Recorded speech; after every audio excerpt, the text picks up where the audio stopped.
Welcome to the Accounting Technology Fireside Chat podcast. Now, sit back and enjoy while Nick and Trevor help you use your technology to make money and delight your clients. Well, good morning, everybody, and welcome to the Accounting Technology Fireside Chat. And good morning, Trevor. How are you? Good morning, Nick. I am fantastic. We're a quarter of the way out of lockdown. Yeah, no, I heard. We're just getting deeper into it in New South Wales, but there you go. I was going to say it's my political point of the day. At the start of this, I said, "Here's an experiment, right? Gladys is doing, Claytons Lockdown, and Dan's going to lock down hard. Let's see who gets out first." Oh, but we had nowhere near the amount of cases you guys had. You had the same amount. You had the same amount we started with, though. Oh yeah, well, you started. True. Yeah. Okay. When so you talk to me just really quickly. What do you mean by Clayton's Lockdown? We talk about what are you allowed to do that we aren't allowed to do? Okay, so skate parks are still open. People can go 10 kilometers from home. They haven't said which shops should be open or not. So lots and lots and lots of shops are still open with people going in and doing things. We're kind of told not to browse. Essential workers is this enormous list of almost anybody who can go work anywhere. So there's lots of workplaces. They say they've shut construction down. They've shut down construction sites, but anyone who's like a cabinet maker or something like that still gets to work in their factory, etc. So it's not really shut down. So a lot of it, rather than I think what you had, which was very, very draconian. You had to be in bed by 8. You had to wear a mask when you're outside. Blah blah blah blah blah. Tucked up. But a lot of this here, they're relying more on people doing the right thing. And I think what they're doing here is they're just taking out the grey area. They're basically making it like you wear your mask outside. You walk out the door, you wear a mask. There's no grey area like but I'm 1.5 meters away, or I'm doing this, or I'm doing that. That's the thing, and it seems silly, but I think that when we were like going, but I suppose if you make it a grey area, people then have got room to move. The same thing with the 5 kilometers, the same thing with the essential services, the definition of essential services being fairly tight. I still think people flouted it a bit, said, but I provide this to essential services. Do you reckon accountants are essential service in New South Wales? No. Just quietly. No, I don't know. We definitely weren't. We were told we weren't.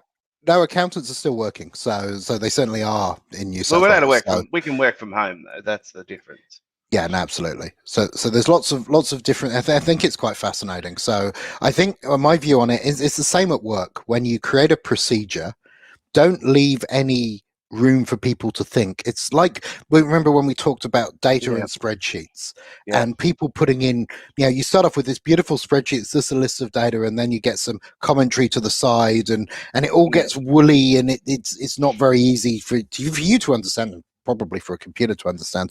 I think you need to make things really prescriptive for people. You'll always get people who flout things, but if it's really prescriptive, you go, I'm going outside, I have to wear a mask. It seems a little silly, but it's a very, very simple rule, and I think people work better with simple rules. All retail is closed, and I can't hear you for some obscure reason. Oh, can't you hear me now? Still can't hear you. Now, that could be me, so bear with me. Look at that. It happens on Channel 9. Say something. Testing 1, 2, 2, me. Bear with me, Trevor. You keep talking to everybody. I'll go fix my audio. You reckon everybody else can hear me? I better not sing songs then, because they'll. 1, 2. 1, 2, 2, 2. Can you hear me? I don't even know what to talk about when you can't hear me. So let's try that. You can hear me now? I can hear you again. Well, I heard an echo. Yep. So anyway, that's enough on the lockdown. But accountants are not an essential service. What about an IT guy? Well, IT people are. So in New South Wales, looking at the list, IT people absolutely are an essential service. I've got no idea where that comes from, but they certainly are an essential service, and that's kind of gone through, and it is the way it is. So yeah, we had to get some advice on it, obviously. And if you are installing something new, it wasn't an essential service. Fixing something is an essential service. So Yeah, there we go. That is fascinating. Let me have a look. Essential workers, New South Wales, and the normal. Oh, here's the enormous list. Retail. Anybody who's in retail.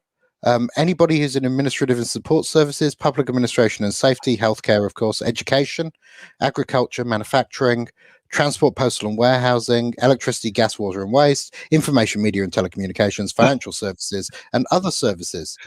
Might have been easy just Essential to put services for the maintenance, safety, and upkeep of public and recreational spaces. So, lots of reasons you can maybe go. it would have And been that's easy to just on a say couple of what's not an suburbs. essential service. And that's just in a couple of local government areas, right? So Yeah, everybody else can kind of do what they want. And we noticed this morning in my area, there's been this huge uptick in sites and cases. Like the little coffee shop we go to every day is now had a case. The little bakery, the little news But agency. you the can go skate into the park. coffee shop. No, well, you can go outside and order coffee though. Yeah, through the window. So everybody waits outside in a huge cluster and gets their coffee. Yeah. But you can go inside the news agent, and you can go inside the bakery, and you can go inside the chip shop, and Well, yeah. Okay. I don't it is know. what it is. Maybe we just don't. We're not as huggy and cuddly as you guys are. Maybe. Anyway, today we're going to talk about awards. We're not going to talk about COVID at all. We spent 10 minutes talking about that. I thought it was a good thing because the Zero Awards have been announced. Those of you who don't know, it's you got till the 9th of August, I think, to get your award in, your application or nomination in. So let's start from the beginning. Who nominates you? What does it mean to be a nomination? Do you have to wait for somebody? Let's give everyone some background on why we should be talking about this first, rather than diving into talking. Okay. Oh no, I've lost him. Just me here again. Zero awards, partner awards. Why would you nominate for an award? We're having technical issues going on everywhere up there in New South Wales today. So let's go through the thing of why do you have an award? You know, that was the thing we were going to talk about. And what's the benefit of an award? We've done a few awards over the years. Nick's been involved in a lot of awards, but you know, to me, winning an award it just gives you recognition for the hard work you've put in yourself. It gives you your team recognition and gives them something, you know, it says thank you to them. That gives them excitement in the place. So I think it's great for the staff morale and so forth. A lot of people sort of say, oh yeah, fluff around awards and all that sort of stuff. You know, what does it do? But you know, we've got our ARN award sitting up on the top up there, one of the awards we won, and you know, it was just great that recognition for the hard work we put in. You know, it was Software Developer of the Year award for the work we did with Hub One. That was like Nick was so proud of the work that him and his team put in developing their software. You know, for me, it was great to have an industry that I'm not associated with give recognition to the hard work that we were putting into what we were doing. So that, you know, they're the reasons you go in for awards. I think Nick was going to talk about there are some things that after we won that award, we received copious invitations to events all around the world where we had to pay $3,000 on average for our trophy, our table, and all of those sort of things. So sometimes the awards, you're buying your award. You know, if you turn up, you get an award sort of thing. So they basically just rebadge your current award. So you win an award, they rebadge your current award, and you can travel around and you can fill your whole office up with awards and so forth. So there is a lot of that does go on. So what we were going to talk about, and this is the thing that I was going to ask Nick, was, well, he's on the board of a number of award nominations where he reviews awards, reviews nominations, and goes through that process. So I was just saying before Nick got cut off, was who nominates you? You can nominate yourself. There's no issue with that. I think putting a nomination in for yourself is, no one else is going to do it a lot of the times. It's absolutely fantastic if someone does do it for you. We tend to sit there and feel, you know, quite with the Aussie thing is, I'm not going to nominate myself for those parts. But unless you do nominate yourself, you're not going to get in there. Your ability, if we just look at the Zero Awards, you don't get a huge amount of space. So you've got to do it really well, and you've got to hit the mark with the questions you're going to ask. Hey, the internet's back up in DY. Yeah, I'm not going to blame it on the internet and DY, Trevor. I'm going to blame it on my early beta copy of Windows 11. Oh, here we go. So I've gone through, talked about the reason why you would apply for an award, how it's great for the team, and it's great for your own morale and recognition for yourself for the hard work that you put in. We won the ARN award, and for you and your team in terms of the development, it was a software developer award. It was just great recognition for the hard work that they put in, but it was also for me, being not in the IT industry, the recognition from the peers, my new peers, to sort of say, hey, you're on the right track, and we like what you're putting together. So that was good, but it was also good for the team. Yeah. So what's going on? Go on. Oh, you can carry on. I've been talking heaps. I've been talking heaps.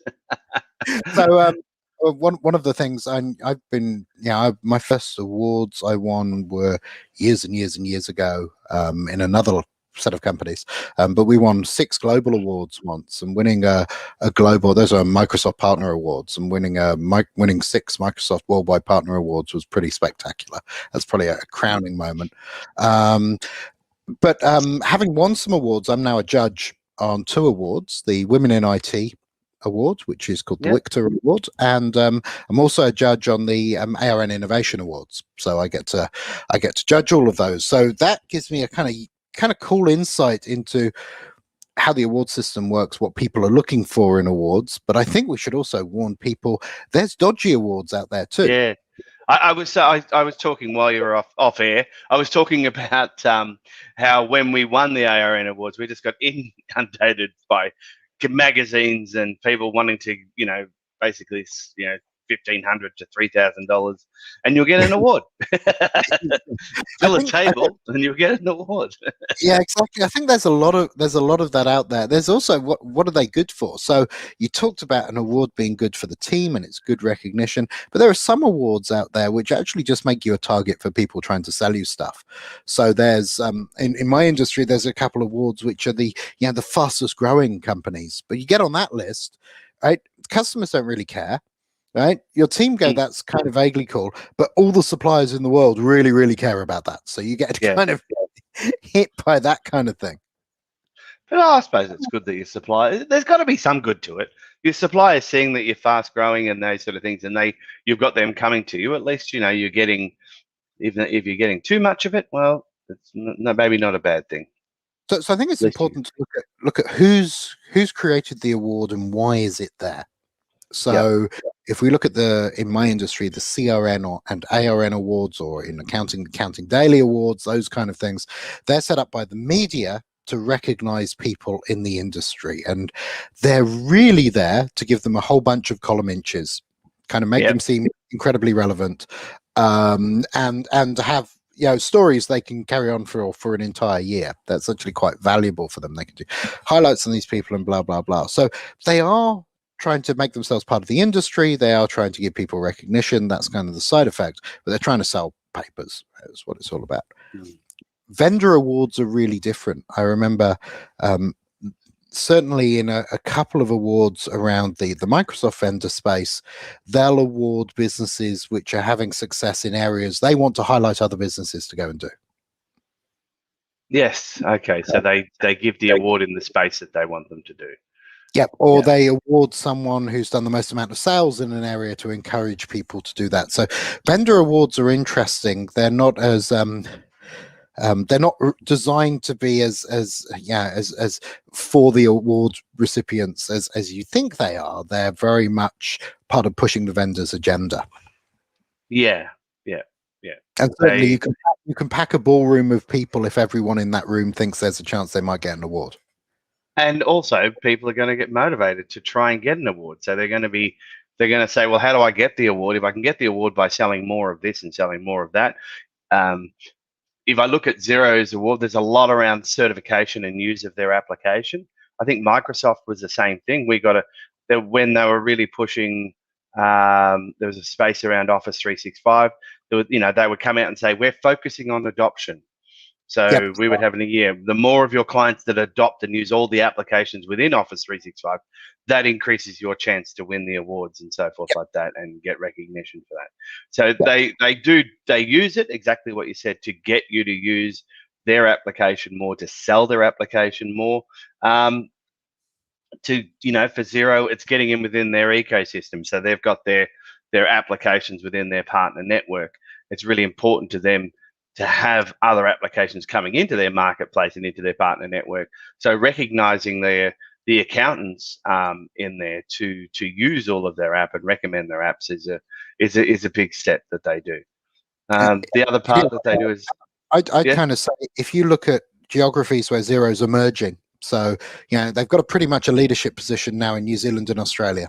But if you go and look at an emerging market for them where they don't have a leadership position, look at the differences in who receives awards in that market versus who receives awards in our market. Even looking back to the first few Xero awards, the people they were recognizing talk about it. are not the people they're recognizing now, right? They're very different. So everybody knows we came second my accounting firm came second in the 2011 awards. We lost to Guy Pearson, the pin-up boy of Xero at the time, and it was it hurts. It cut deep. It still hurts today. But the really fascinating thing, I remember going to a Xero award ceremony, and we worked out that everyone who won an award or was a runner-up was one of our customers. Yes, that was But that was a lot of it was around 100% cloud. Yep. So we were focused and really educating accounting firms on becoming 100% cloud, and a lot of the awards, and that was their drive: get 100% cloud, get 100% cloud. Yeah, so that drives change now. They're not looking at that as much; they're looking at other things. So I think we should talk about, at least in the awards where I judge. Let me give you a feel for the judging process, because it's not fun. I need to know.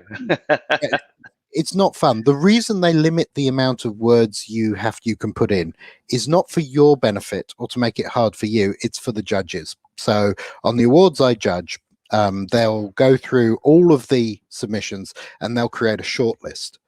In the awards I judge, that shortlist comes to me as a 256-page PDF.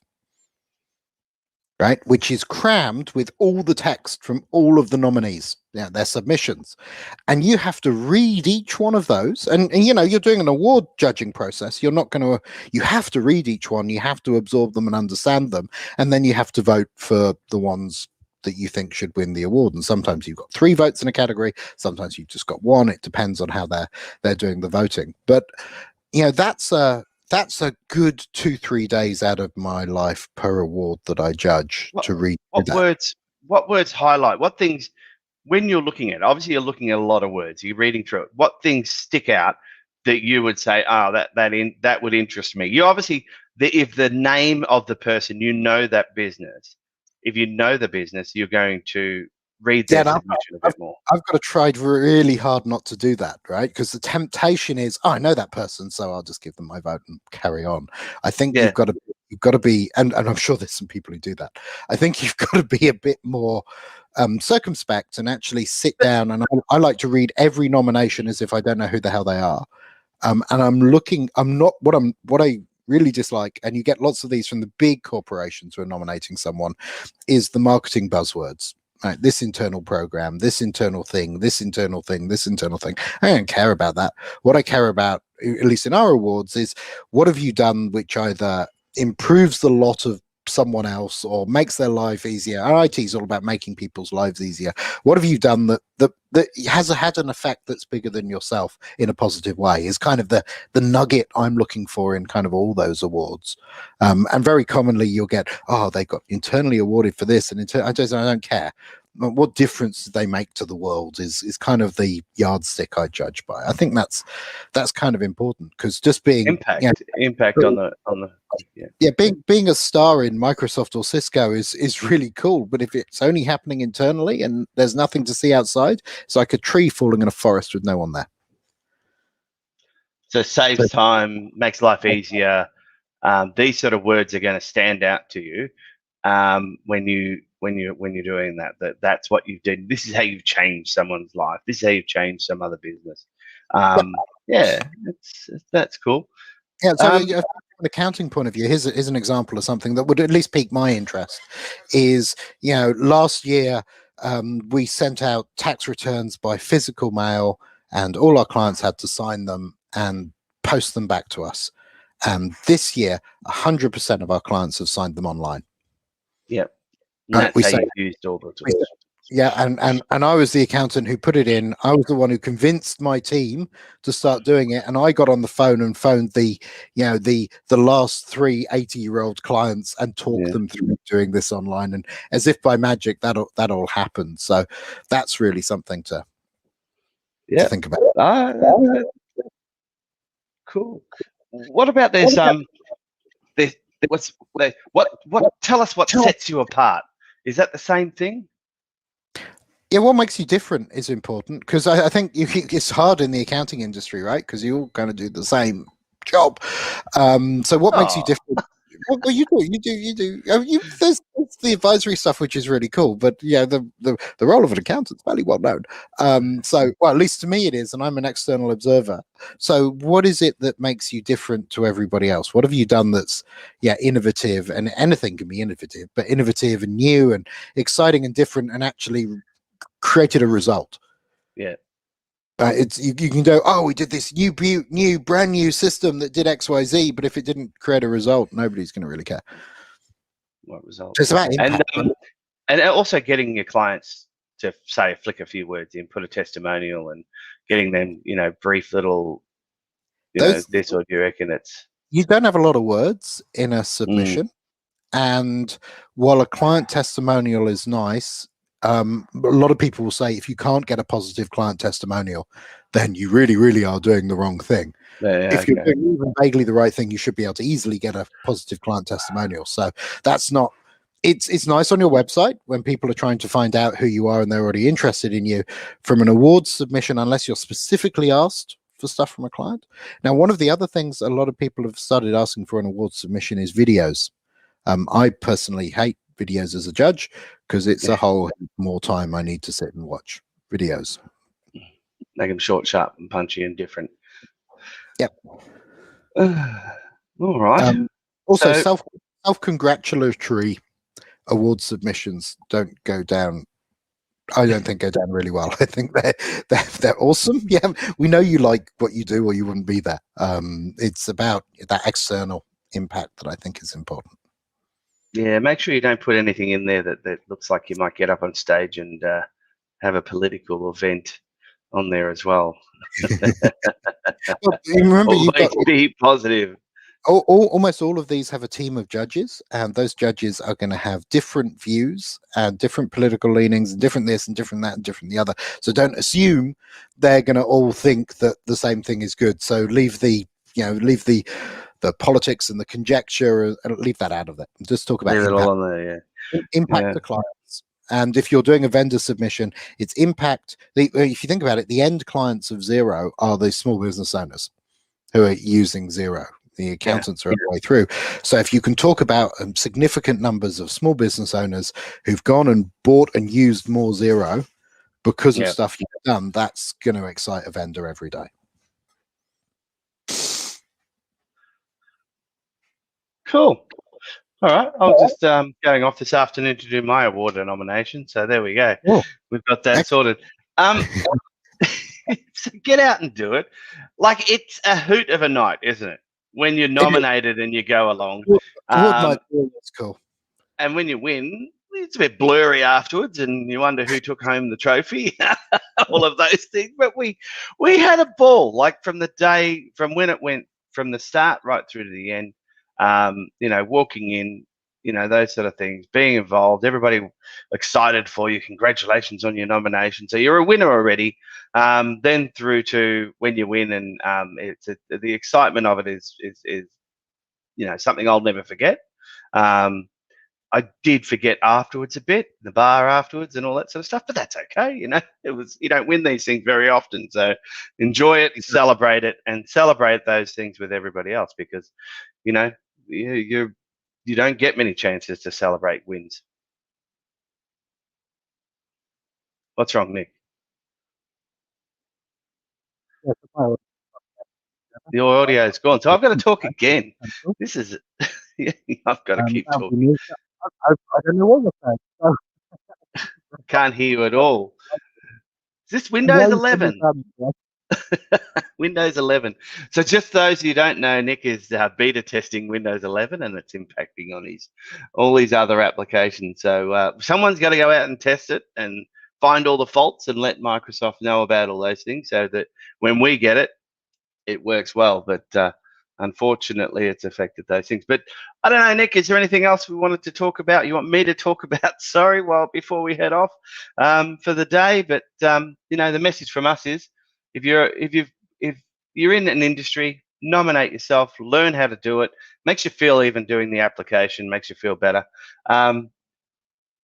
Jump into the award with some gusto, and really sell yourself. Get the whole team involved in the whole process, and share your wins. So I think that's it for us today. We're going to sign off. I don't know how I'm going to sign off, but I'll stop talking, let everybody go, and I'll leave the session. And Nick's coming back now. So. I'm back. I can leave the session. Trevor, thank you so much. Really appreciate it.